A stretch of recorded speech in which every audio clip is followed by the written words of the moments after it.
Guten Abend zusammen, liebe Kolleginnen, liebe Kollegen, liebe Universitätsfamilie, cher tout le monde. Bonsoir und herzlich willkommen heute Abend hier in diesem Joseph Deiss Hörsaal. Ce n'est pas tous les jours qu'on a deux prix Nobel dans la même salle. Un prix Nobel de physique, Didier Queloz, qui est le président de la Fondation Marcel Benoît, et le prix Nobel suisse, donc le prix Marcel Benoît, Pascal Gigax, qui va donner sa conférence ce soir. Mais avant de vous laisser avec Pascal, un petit rewind historique. On est juillet 2024. Je viens à peine de digérer, d'ailleurs je ne l'ai toujours pas digéré, les coupes budgétaires annoncées à l'université quand je reçois un téléphone, donc mi-juillet, de la Fondation Marcel Benoît. J'étais surprise parce qu'on était au milieu de l'été et il n'y avait pas de séance prévue, rien, mais on m'a annoncé que le prochain prix Marcel Benoît, c'est pour l'Uni de Fribourg. Alors, mon cerveau s'est tout de suite mis à réfléchir, qui c'est que ça pourrait être. Et donc, on m'a annoncé que c'était Pascal Gigax. Mais, on m'a dit, il ne faut surtout rien dire, surtout pas au candidat. OK. Alors, c'était assez difficile de ne pas dire quoi que ce soit. Mais on m'a dit il faut faire de sorte à ce que Pascal Gigax soit à la maison et atteignable par téléphone le 26 août. OK, challenge, comment est-ce qu'on fait ça? Alors, j'ai écrit un email à Pascal en disant on a une séance du rectorat, il faudrait que tu sois joignable le 26 août. Réponse pas possible, je suis en train de traverser les Alpes pendant ce temps-là. Quelques minutes plus tard, deuxième email, je me suis trompée, je suis de retour, je serai atteignable. OK. Donc, effectivement, le 26 août a eu lieu la séance déterminante à laquelle on allait en fait confirmer que Pascal Gigax allait officiellement recevoir le prix Nobel suisse, soit le prix Marcel Benoît. Et ce même soir, le 26 août, c'était effectivement le conseiller fédéral, M. Parmelin, qui devait l'appeler au téléphone. Et donc, contrairement à un prix Nobel où c'est le comité du prix Nobel qui appelle le candidat, chez nous, c'était effectivement le conseiller fédéral qui a appelé Pascal et qui a annoncé la bonne nouvelle. Et puis, tu vas peut-être aussi raconter l'histoire. Comment ça s'est passé? Bon, enfin, voilà, il faut y croire quand on reçoit un téléphone d'un conseiller fédéral à la place du téléphone du rectorat. Donc, on se réjouit énormément de cet événement ce soir ici, où Pascal Gigax va présenter sa Marcel Benoît Lecture. Ce n'est pas tous les jours qu'on en a un. Au total, pour l'université, c'est le 5e récipient de ce prix. Et donc, vous imaginez, l'université existe depuis 135 ans, donc ça fait un moment, ce n'est pas tous les ans qu'on a ça.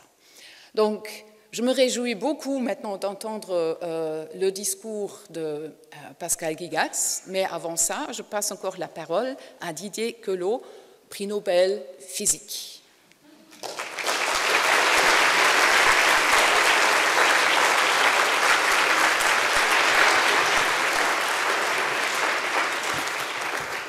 Bonsoir tout le monde. Donc c'est au nom de la Fondation Marcel Benoît que je m'exprime ce soir. Donc je suis absolument enchanté de voir que vous êtes nombreux à venir assister à cette conférence. La Fondation Marcel Benoît est une très vieille fondation. Elle a le privilège d'être le deuxième plus vieux prix scientifique au monde. Le premier étant le prix Nobel, le deuxième étant le prix Marcel Benoît. et il se donne à chaque année pour un chercheur suisse d'excellence qui a fait des travaux remarquables, qui ont eu un impact profond sur la société. Donc vous aurez l'occasion de comprendre pourquoi Pascal Gigax a mérité ce prix cette année. Il se donne en alternance dans les domaines des sciences sociales, dans les domaines des sciences naturelles et dans le domaine des sciences de la vie. L'idée d'une conférence, c'est une idée assez nouvelle. C'est une idée qui est liée au besoin que la Fondation a perçu d'offrir une chance de parler de science et de faire parler de science par des gens qui font de la science et des gens qui font de la science à un niveau d'excellence. Donc c'est exactement ce qu'on vous offre à travers la Fondation, et je tiens à remercier énormément l'Université de Fribourg qui a pris en charge l'organisation et qui a tout de suite décidé de faire un événement et de profiter de l'occasion pour parler de science. Alors c'est avec un énorme plaisir que je vous laisse maintenant aux mains de Pascal Gigax. Merci.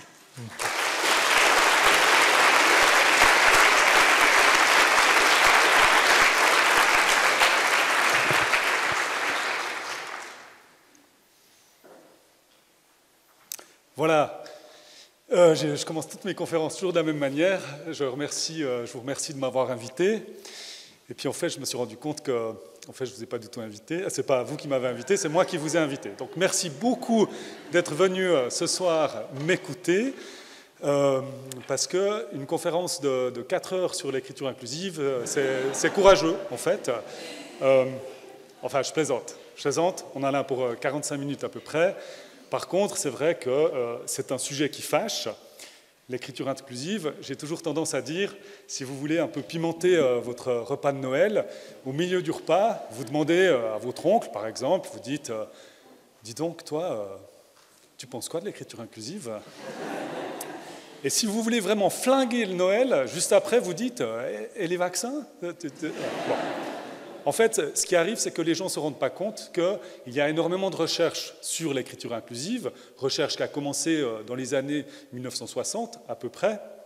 Et aujourd'hui, je vais vous montrer un petit peu quelle est cette recherche et comment ça a commencé. Alors, je vais commencer d'abord par réfléchir avec vous qui a inventé l'écriture inclusive, à qui on doit l'écriture inclusive.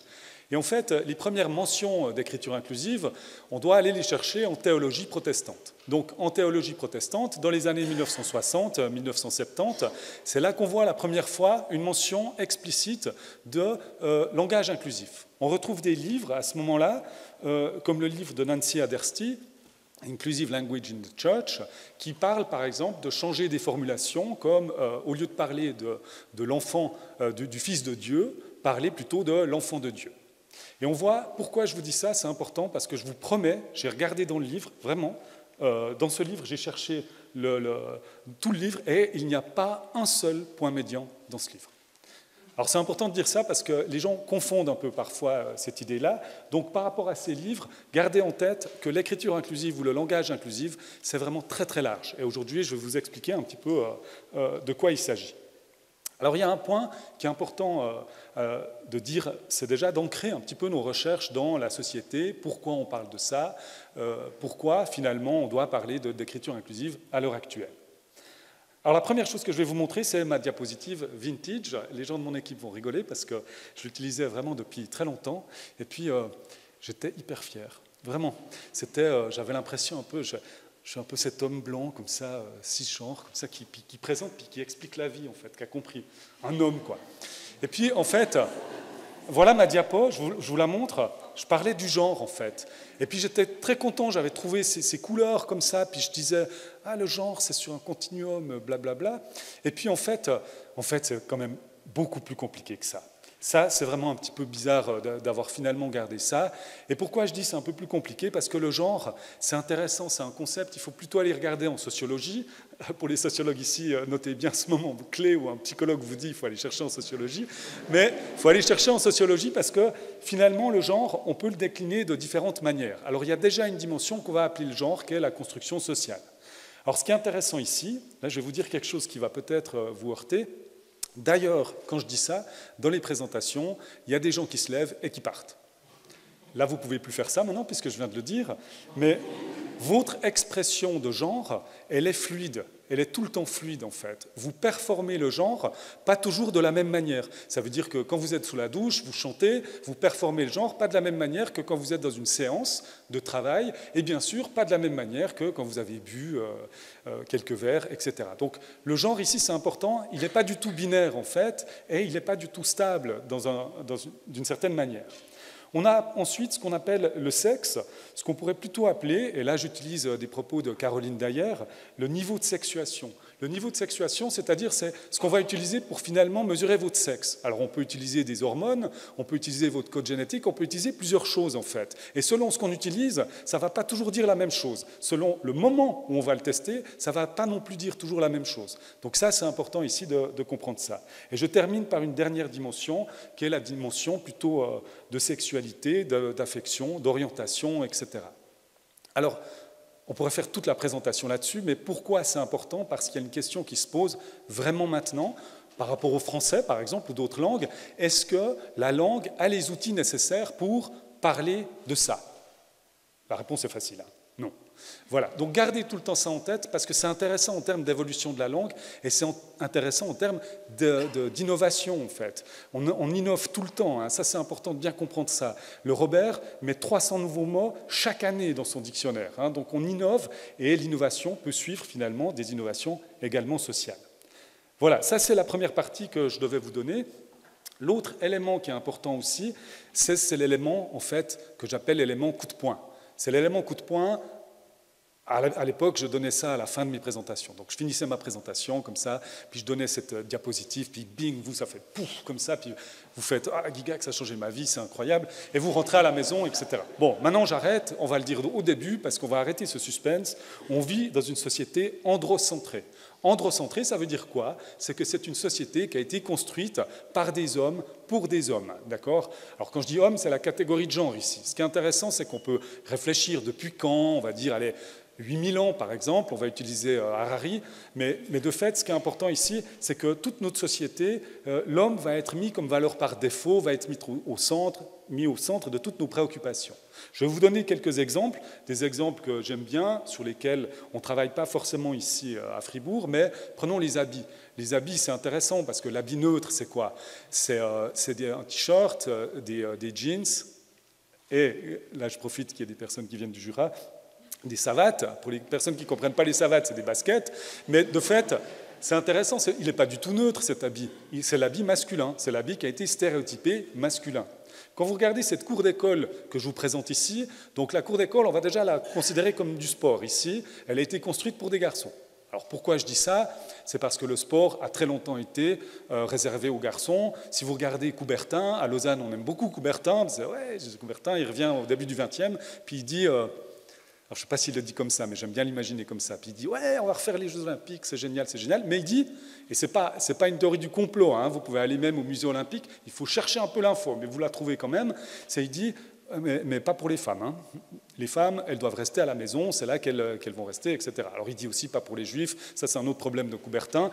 Mais de fait, c'est intéressant. Vous regardez certains sports, en 2024, on suit la boxe féminine, et il y a une boxeuse tunisienne qui se bat depuis longtemps, hein, donc elle boxe depuis longtemps, hein, et tout à coup, elle donne un coup un peu plus fort, puis là, tout le monde, non, c'est pas possible, c'est un homme.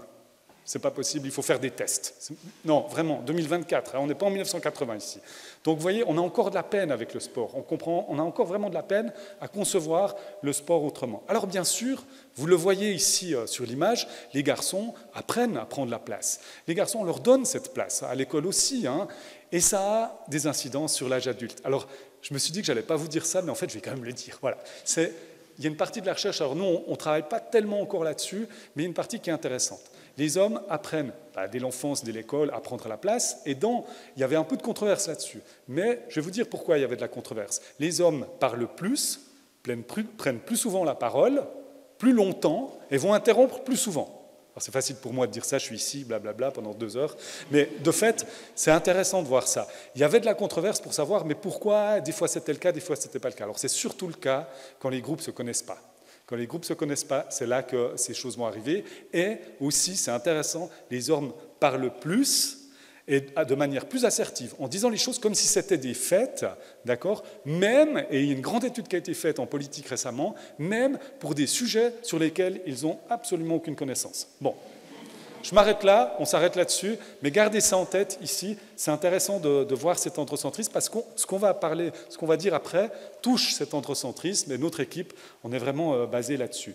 On peut voir aussi de manière un peu abstraite, on voit des symboles aussi qui sont des symboles très masculins ici. Alors moi, ce symbole, il m'a toujours fait rire. Je me suis dit que si vous vous identifiez à cette personne, qui est le symbole d'un homme ici, faites attention en traversant la rue.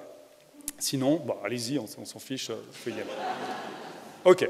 Alors pourquoi je vous parle de cet androcentrisme? On pourra en parler très très longtemps, mais pour moi, ce qui est important de dire, c'est que la langue française, le langage n'a pas échappé à cet androcentrisme dans son évolution, on va parler un petit peu de ça, mais également dans les pratiques langagières, dans vos pratiques langagières. Aujourd'hui, j'ai malheureusement pas le temps de vous parler de certaines pratiques langagières qui vont nourrir cet androcentrisme. Donc vos pratiques langagières, j'aime bien dire vos pratiques, c'est un peu comme, c'est vous, bouh, comme ça, mais en fait, moi aussi.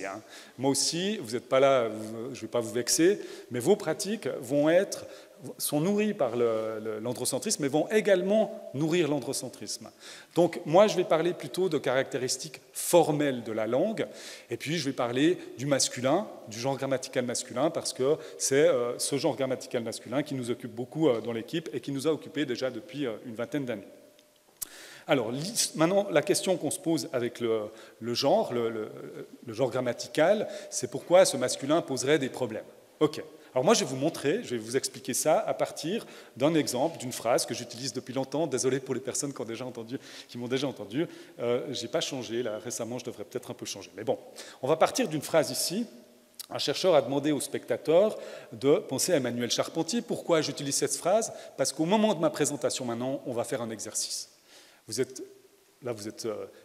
en train de vous endormir, donc on va faire un exercice pour vous réveiller. OK, je vais vous poser une question, vous allez répondre très très vite, d'accord? Vraiment, vous pouvez crier la réponse, si vous voulez. OK, attention, mais il faut aller vite.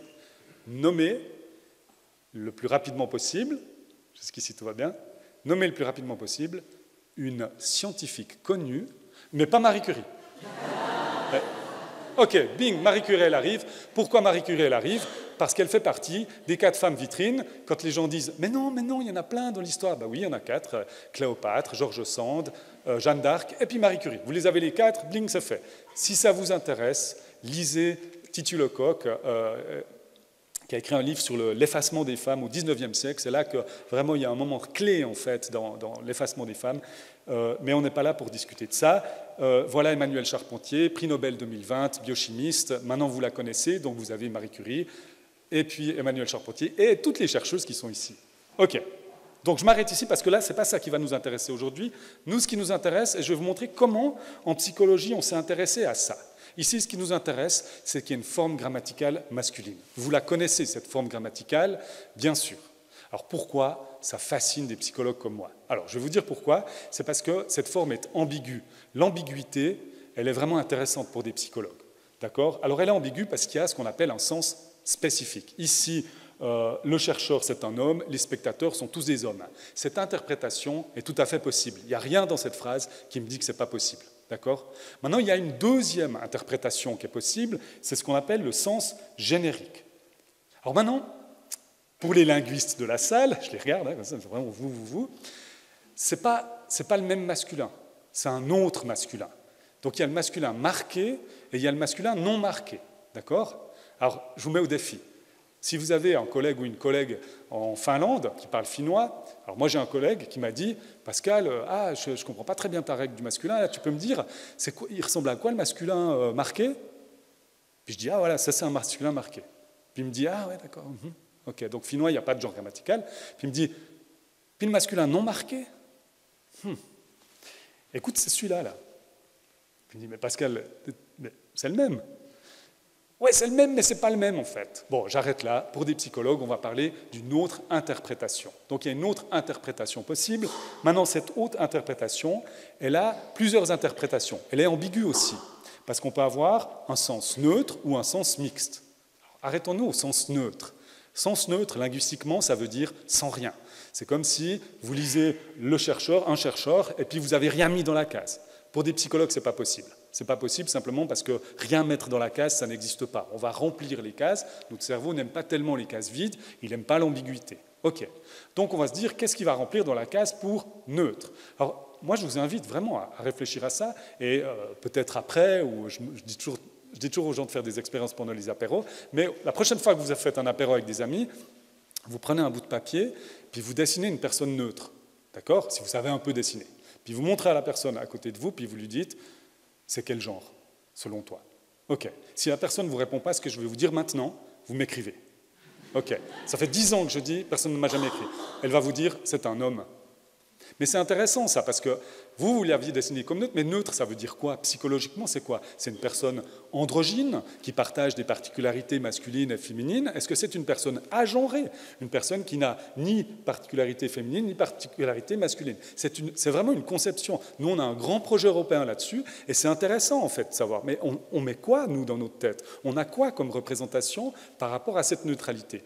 À retenir simplement pour ce soir, c'est compliqué, en fait, c'est compliqué. Donc, on va prendre l'autre sens, le sens mixte. Mais mixte, c'est ambigu, parce que mixte, c'est quoi? C'est un homme, 50 femmes, une femme, 50 hommes, moitié-moitié, ou bien un homme, une femme et 50 personnes non binaires. Toutes ces interprétations sont possibles. Donc, vous imaginez votre cerveau, pour des psychologues sociaux, vous avez un cerveau paresseux. Pour des psychologues cognitifs, vous avez un cerveau qui est limité. Choisissez lequel vous préférez, mais de fait, votre cerveau va essayer d'aller au plus vite, en fait, au plus rapide, au plus simple. Et ça, gardez ça en tête, je vais vous montrer un petit peu comment nous, on teste ce genre de choses. Avant de faire ça, je vais faire un peu d'intrusion épistémique. C'est-à-dire, alors je sais qu'il y a des collègues historiens ici, mais ma foi, je vais faire un peu d'histoire. Ce n'est pas moi, ce n'est pas mes propos. Je fais de l'intrusion épistémique, ce n'est pas mon domaine. Mais je vais utiliser les travaux d'Eliane Viennot, de Laëlia Véron, Maria Candea, etc. Pourquoi c'est intéressant? Parce que le masculin n'a pas toujours eu cette valeur-là, ces valeurs-là. Alors si vous regardez maintenant en français, on va utiliser le français a vécu plusieurs vagues de masculinisation. Alors, il y a 2 vagues qui vont nous intéresser, plutôt la deuxième. La première vague, c'est au 13e, 14e. Donc jusqu'au 13e, 14e, par exemple, on dit « ça pleut ». Ça pleut, et puis on change à « il pleut ». Si vous donnez un livre à une femme, vous dites « je lui donne un livre », puis ça change en « je lui donne un livre ». Alors, ce n'est pas celle qui va nous intéresser, mais moi j'adore dire « ça pleut », à part ça. En anglais, on dit toujours « ça pleut »,« it rains », et en allemand, on dit aussi toujours « ça pleut »,« es regnet ». Mais bon, ça, ce n'est pas celle qui nous intéresse le plus. Celle qui nous intéresse le plus, c'est celle du 17e. Jusqu'au XVIIe, des mots comme une autrice, une mairesse, une philosophesse, une poétesse sont des termes qui existent. Autrice vient du latin, ça fait 17 siècles que ce n'est pas une invention, ce n'est pas un néologisme.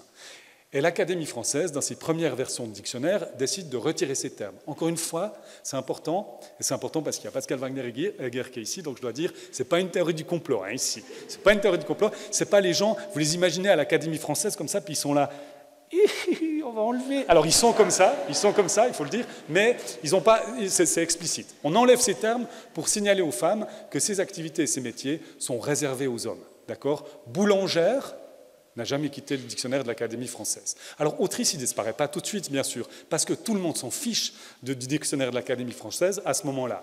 Il devient, le mot autrice va disparaître au moment où l'école devient obligatoire. C'est à ce moment-là que ce mot va disparaître. OK. Il y a des règles de grammaire jusqu'au XVIIe aussi, c'est assez intéressant, qui cohabitent. Par exemple, l'accord.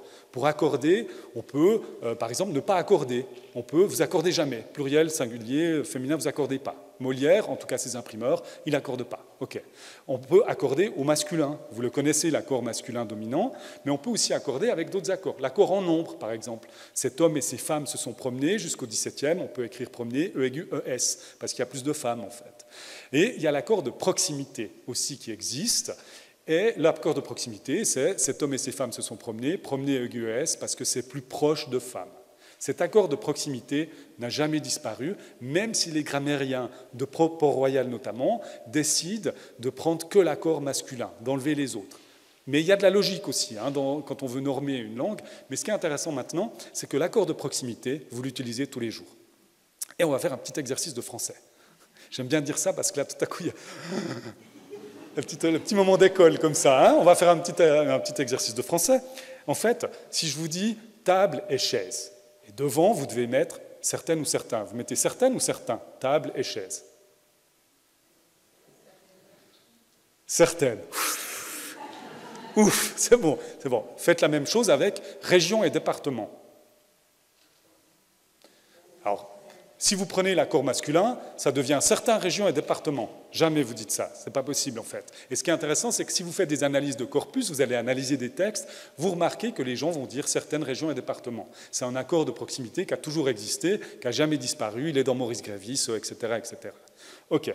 Je m'arrête ici sur cette partie-là. Je vais juste vous montrer qu'en anglais, quelque chose de similaire arrive avec le they qui est utilisé au singulier. Jusqu'au 19e, le they pluriel est utilisé également au singulier quand on ne connaît pas le genre de la personne.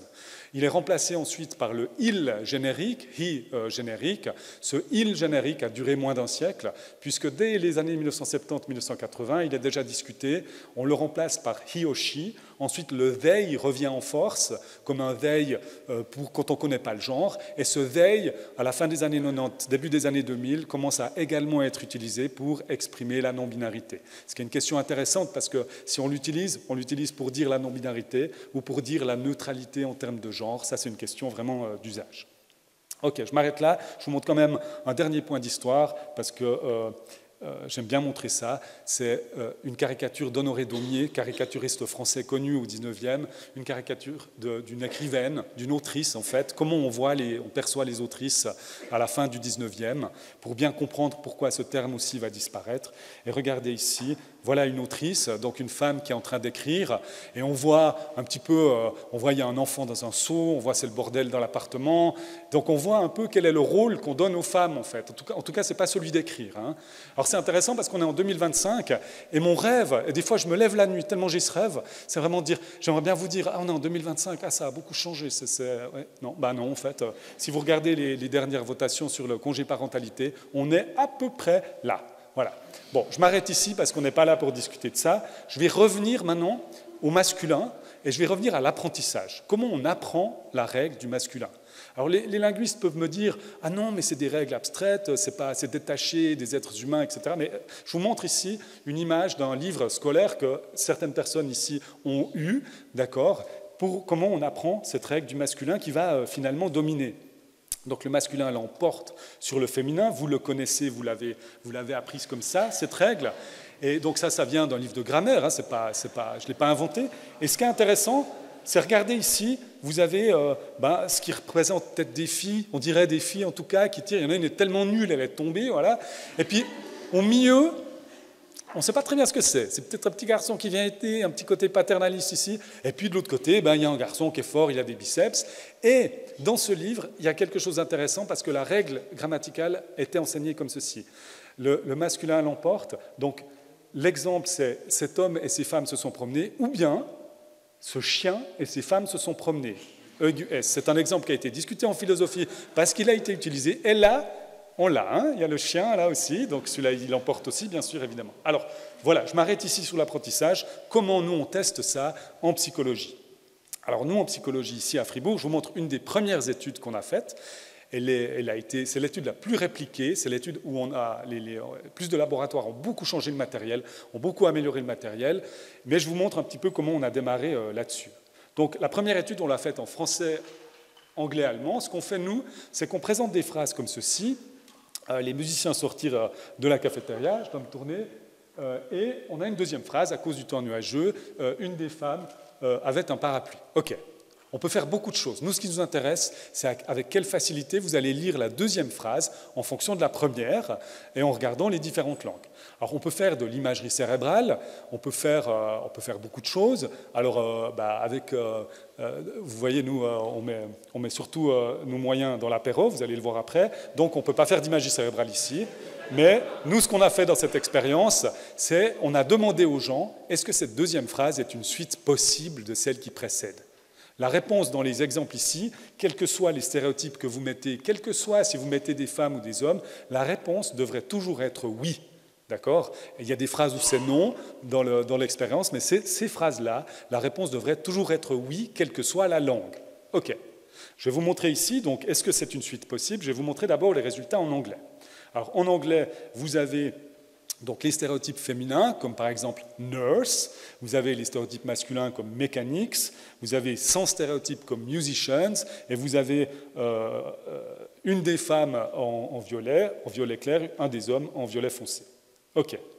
Alors regardez ce qui se passe maintenant en anglais. Si vous regardez les stéréotypes féminins, on voit que les gens ont plus de peine à dire oui lorsqu'on mentionne des hommes dans la deuxième phrase. L'anglais, c'est notre langue contrôle parce qu'il n'y a pas de marque grammaticale de genre, en tout cas pas sur ce mot-là. Ensuite, pour les stéréotypes masculins, on voit que les gens ont plus de peine à dire oui lorsqu'il y a des femmes dans la deuxième phrase. On voit qu'en anglais, la représentation mentale, elle est principalement guidée par les stéréotypes de genre. Quand il n'y a pas de stéréotypes, on voit que les gens disent oui de la même manière, quelle que soit finalement la suite, si c'est des hommes ou des femmes qu'on mentionne dans la deuxième phrase. Alors je vous montre en français, je ne vous montre pas en allemand, parce qu'en allemand c'est la même chose qu'en français, je vous montre en français ce que ça donne. Donc vous avez la même chose, stéréotype féminin infirmier, stéréotype masculin mécanicien, sans stéréotype musicien. Vous avez de nouveau les deux couleurs, une des femmes, un des hommes. Regardez ce qui se passe maintenant en français. J'aime bien toujours être un petit moment de suspense ici. Ok, donc regardez ce qui se passe. En fait, quel que soit le stéréotype, vous avez les gens ont toujours plus de peine à dire oui lorsqu'il y a une femme dans la deuxième phrase. Ok. Alors maintenant, il faut me croire, parce que je vais vous raconter ça comme si c'était un peu un film hollywoodien, mais je vous promets, avec Oriane Sarrazin à l'époque, on avait commencé d'analyser ces résultats, on analysait seulement les temps de réponse. Parce que nous, on est une équipe de psychologie cognitive et on va regarder les temps de réponse parce que c'est ce qui nous intéresse, à quelle vitesse les gens réagissent, etc. Et puis on fait toute la matinée, et puis si vous ne connaissez pas les temps de réponse, c'est bruyant, ça veut dire que c'est jamais ce qu'on veut, ça part dans tous les sens, mais on avait quelque chose qui se dessinait. Puis à midi, on est un peu dépité, on est là en train de manger, et puis Oriane dit mais en fait, on devrait analyser les réponses elles-mêmes, si les gens disent oui. Puis moi, je lui dis mais non, on ne dit pas des bêtises. Tout le monde aura dit oui, évidemment, pour tout. En fait, le temps de réponse, c'est plus fin. Comme ça. Puis je dis, bon, ok, vas-y, on va regarder ça quand même. Et bing, on tombe là-dessus. Et je vous promets maintenant, il faut vraiment me croire, il y a à peu près 300 articles, 400 articles sur cet effet-là, sur l'association masculin avec femme, ou une des femmes avec fille, une des filles. Vous pouvez prendre n'importe quel paradigme, vous pouvez changer le matériel, et ça a été beaucoup à changer, ce matériel, vous pouvez faire ce que vous voulez. Dans pas mal de langues, il n'y a pas de controverse là-dessus. Lorsque quelqu'un, vous entendez à la radio, par exemple à la matinale, vous entendez quelqu'un qui dit « Ah non, il y a de la controverse chez les linguistes, etc. », c'est une personne qui ne connaît pas la littérature, qui n'a pas lu la littérature. Cette littérature, elle est en libre accès sur Internet en plus. Et alors par contre, il y a à peu près 400-500 papiers qu'il va falloir lire, 300 là-dessus, etc. Mais il n'y a pas de controverse. Et je vais vous montrer maintenant une étude d'une personne qui a passé dans l'équipe, de Julia Mizerski, pour vous montrer un petit peu comment ça fonctionne au niveau cérébral, en fait. Alors, ce que je vais vous montrer, c'est, Julia Mizerski, elle mesure l'activité électrique du cerveau. Alors, pour les personnes qui ne savent pas ce que c'est l'activité électrique, ce que je vais faire maintenant, c'est que je vais créer un pic d'activité électrique dans votre cerveau. Alors, ça fait un peu mal. Non, pardon, j'ai toujours un peu peur, un psychologue qui dit ça. Non, vous n'allez pas sentir ça, mais on va le faire. Votre cerveau va avoir un pic d'activité électrique. Attention, je mets du beurre sur ma tartine avec ma chaussette. Au moment où j'ai dit chaussette, votre cerveau, ça fait comme ça. Ok, vous ne l'avez pas senti, tout va bien. Alors, Julia Mizerski, elle fait la même chose, et elle présente des phrases comme celle-ci. Donc, dans la première phrase, donc elle a un peu amélioré notre matériel, mais elle présente un mot féminin suivi d'homme. D'accord ? Féminin suivi d'homme, ce n'est pas possible, c'est une erreur grammaticale. Donc là, elle s'attend au fait que le cerveau, ça va faire ok. Et elle compare cette activation-là avec ce que je vous ai présenté avant. On met un masculin et on fait suivre par femme. Ok. Alors regardez ce que ça donne. Donc elle va mesurer ici, au moment où on lit en allemand Männer ou Frauen, elle le fait en allemand ici. Et ce que ça donne, c'est assez simple à comprendre. C'est juste quand c'est rouge, plus le cerveau charbonne. D'accord ? Et surtout, je montre les travaux de Julia Mizerski parce qu'il y a des preuves scientifiques qui montrent que dans une présentation, quand on montre des images de cerveau, les gens pensent que la présentation est plus sérieuse. Donc voilà pourquoi je vous montre ici. Si jamais c'est un bon truc, même si ça n'a absolument rien à voir, vous pouvez faire ça. Ici, ça a quelque chose à voir. Ok. Alors, regardez ce que ça donne maintenant. Donc elle, ce qu'elle montre, c'est entre 500 et 800 millisecondes. Pour les gens qui ont des questions, parce qu'il y a un effet un peu différent de 300 et 500, mais ce n'est pas ça qui est important. Entre 500 et 800 millisecondes, la signature, l'activité électrique, c'est la même dans les deux situations. Alors entre 500 et 800 millisecondes, c'est la signature grammaticale, c'est une erreur grammaticale. C'est comme si le cerveau, dans les deux situations, il considère ces deux situations comme des erreurs grammaticales. Donc ce n'est pas possible de les mettre ensemble. Pas possible de mettre un féminin avec un masculin, ça on le sait par notre théorie, mais le cerveau va également considérer masculin-femme comme une erreur grammaticale. Après, on doit, parfois, on essaie de passer par-dessus, etc. Mais ce qui est important pour vous de comprendre, c'est spontanément, le cerveau va les considérer comme une erreur. OK. Donc, à partir de là, je vous ai dit, il y a à peu près 300-400 articles. Il y a une partie des articles qui s'intéressaient également à comparer ces effets-là avec des effets d'écriture inclusive. D'accord ? Donc, l'écriture inclusive, il y a énormément de possibilités de changer en fait ce masculin. Et moi, je vais vous montrer un petit peu certains éléments, mais on va partir tout de suite d'une question qu'on me pose souvent. C'est les textes rédigés en écriture inclusive sont-ils lisibles ? Parce que ça, c'est une question qu'on nous pose vraiment souvent. Alors, on nous la pose, bien sûr, aussi par rapport à la dyslexie. On parle beaucoup de dyslexie et d'écriture inclusive. Alors, moi, je vais vous dire, la première fois que j'ai entendu parler de dyslexie et d'écriture inclusive, j'étais dans mon bureau. J'entends quelqu'un en politique, je ne sais plus si c'est une politicienne ou politicien, qui dit « on ne peut pas écrire en écriture inclusive parce que ça ne va pas pour les personnes dyslexiques ». Et moi, je suis dans mon bureau et je fais « yes, yes, enfin, les politiques s'intéressent à la dyslexie ». Et là, je vous dis un peu aussi, un peu comme si c'était dans un film, mais je dis à l'équipe, on dit « venez, on va faire une étude ». Nous, comme on fait de l'expérimental, chaque fois qu'on a une idée, on dit « allez, on va passer ça dans une manip, on fait une expérience, etc. » Puis on se retrouve autour de la table. Et puis tout à coup, quelqu'un dit « mais c'est quoi les hypothèses, en fait ?» Puis là, on ne sait pas, en fait. Et puis on est embêté parce qu'on n'a pas tellement d'hypothèses. Donc on a écrit plutôt un article en mettant ces hypothèses. Mais je vais aller avec vous un petit peu pour expliquer ça. Alors, il y a des questions qui se posent par rapport à la lisibilité, par rapport aux personnes qui lisent plus ou moins normalement, et des personnes, on va utiliser la dyslexie parce que c'est ce qui nous intéresse le plus ici. Maintenant, si vous regardez les outils de neutralisation, donc par exemple, si je vous dis, au lieu de dire les Fribourgeois ont voté une nouvelle loi, ou je vous dis Fribourg a voté une nouvelle loi. OK. Là, franchement, si vous devez mettre de l'argent pour faire un projet là-dessus, je pense que ça ne va pas être trop compliqué. C'est ce qu'on voit en tout cas pour des personnes qui lisent normalement. Pour des personnes qui souffrent de dyslexie, je pense que ça va aller vraiment. Si vous lancez un projet, vous lancez un projet à 1 million, peut-être que vous ne lancez pas dans celui-là. Je pense que là, il n'y aura pas trop de problème. Si je vous dis une présentation a été faite, au lieu de vous dire le présentateur a dit ou je ne sais pas quoi, là non plus. Là, je pense que la forme passive, c'est une forme qui existe, qui est enseignée à l'école. On peut l'enseigner aussi sous forme d'écriture inclusive, enfin avec le prisme d'écriture inclusive, ça va. Je pense qu'il n'y aura pas trop de problème. Par contre, il y a des questions sur d'autres formes d'écriture inclusive, comme les formes de reféminisation. Alors, par exemple, dans les formes de reféminisation, il y en a deux qui nous intéressent. La première, c'est ce qu'on appelle les doublets, les étudiantes et étudiants, ou bien les doublets contractés. Juste pour la petite histoire, les doublets contractés sont venus en français parce qu'on a l'habitude de contracter. Hein. Quand vous lisez M.Gigax me doit 300 FR. Trait d'union, ça va, vous vous en sortez. Et même vous le dites, Monsieur Gigax me doit 300 francs, ça va. À moins que peut-être vous dites M.Gigax me doit 300 FR. Trait d'union, j'ai aucune idée de quoi il s'agit, et ça ne va pas aller pour les personnes dyslexiques. Bon, mais non, on a l'habitude de contracter les formes. Mais ce qui est intéressant, c'est qu'on peut quand même se poser des questions. Donc, en tout cas, chez des personnes qui savent lire, qui lisent normalement, ce qu'on appelle de la normolecture, là, les données sont assez claires. Il ne semble pas qu'il y ait trop d'influence sur le temps de lecture, sur le mécanisme de lecture. Par contre, il y a certaines études, dont une qu'on a faite récemment, où les gens nous disent « Ah non, moi, c'était impossible à lire ». Mais quand vous allez regarder les mouvements oculaires et comment les gens lisent, on ne voit rien.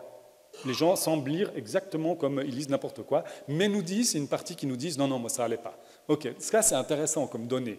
Par contre, maintenant, on va se poser la question pour la dyslexie. Alors, pour les doublets, étudiantes et étudiants, je pense que, et ça c'est notre hypothèse, je pense que les philosophes et les artistes, les musiciennes et musiciens, ça va être la même chose. Donc, à moins que vous dites, on va arrêter tous les doublets, ce qui est un peu bizarre, quoi, d'accord ? Mais je pense que là aussi, mettez pas l'argent là-dessus.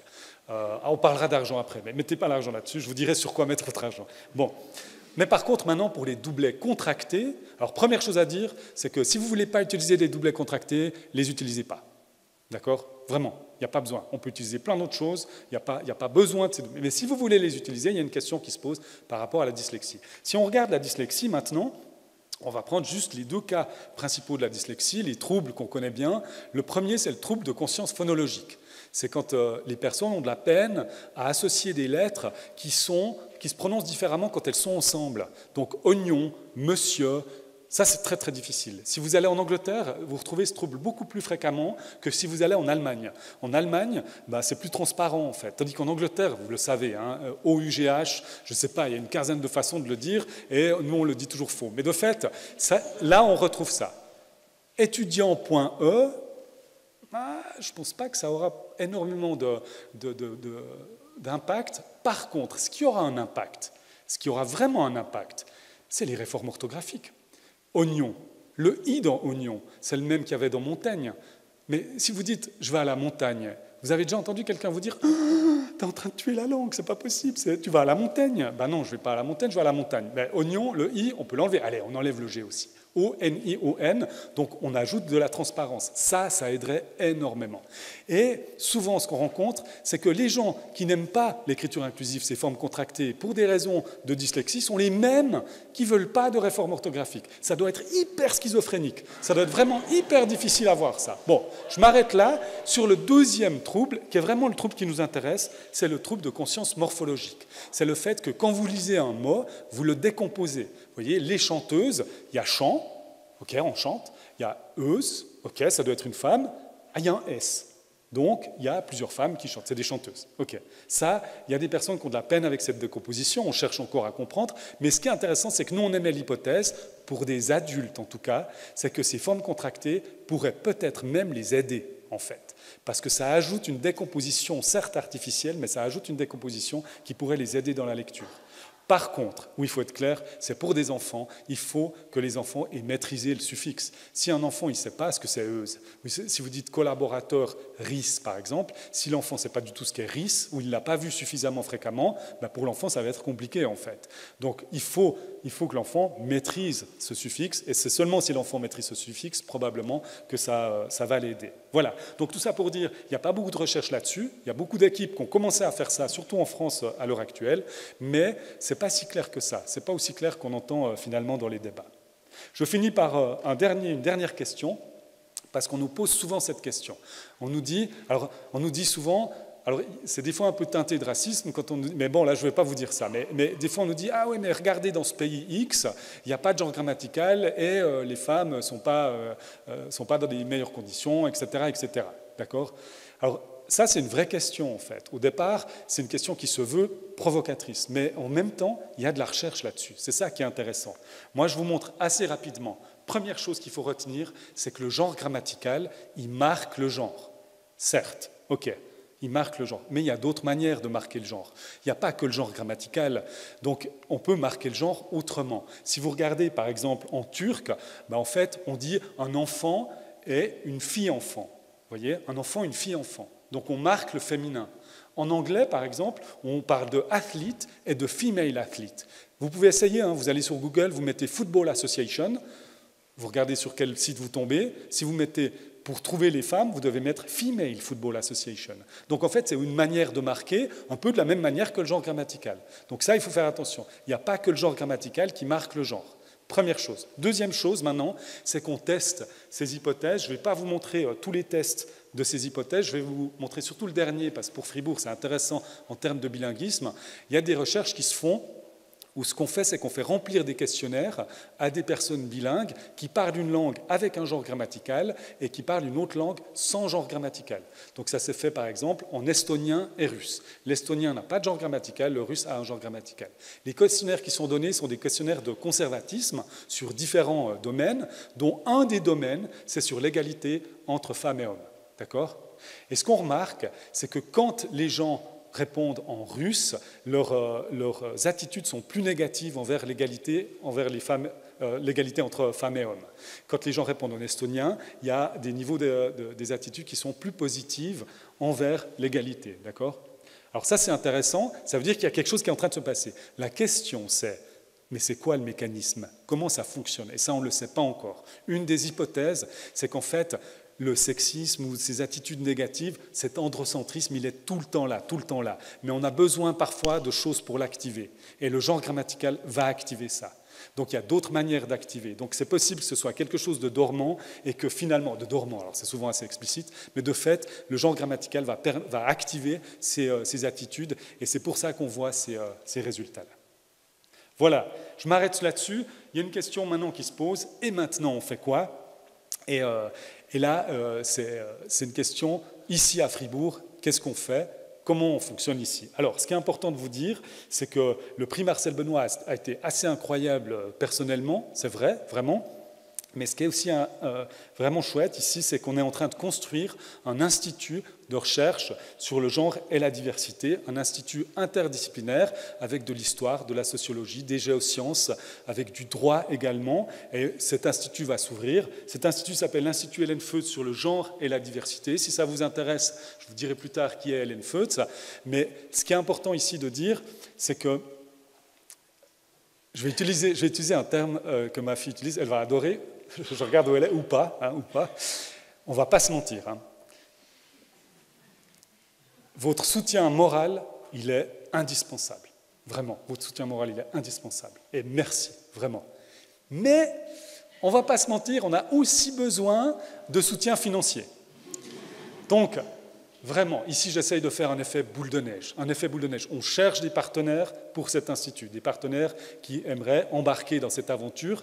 Et en faisant boule de neige, peut-être vous en parlez à tout le monde, à votre oncle, à qui vous aurez demandé ce qu'il pense de l'écriture inclusive, mais parlez-en, on cherche vraiment des partenaires pour monter cet institut qui est en train d'être monté à l'heure actuelle.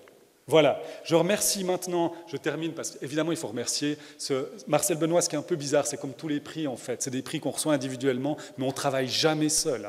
Si quelqu'un vous dit que la personne elle travaille seule, c'est bizarre, c'est vraiment bizarre. D'accord? Donc je remercie toutes les personnes qui ont travaillé avec moi, et il y en a encore, j'en ai sûrement oublié, toutes les personnes qui ont travaillé avec moi ici à Fribourg, il y en a vraiment énormément. Et sûrement que j'en oublie ici. Donc merci beaucoup. Ce que je vous ai présenté, c'est un travail collectif, c'est toujours collectif. Alors c'est aussi un peu collectif parce que je pense que je n'arriverai jamais à avoir ces idées-là seul, ça c'est clair, j'ai besoin d'autres personnes pour m'aider.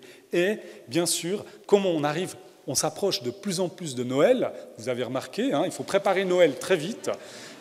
J'aimerais quand même parler d'un livre qu'on a écrit, comme ça vous préparez un peu vos cadeaux déjà, parce qu'on ne prépare jamais assez tôt ces cadeaux.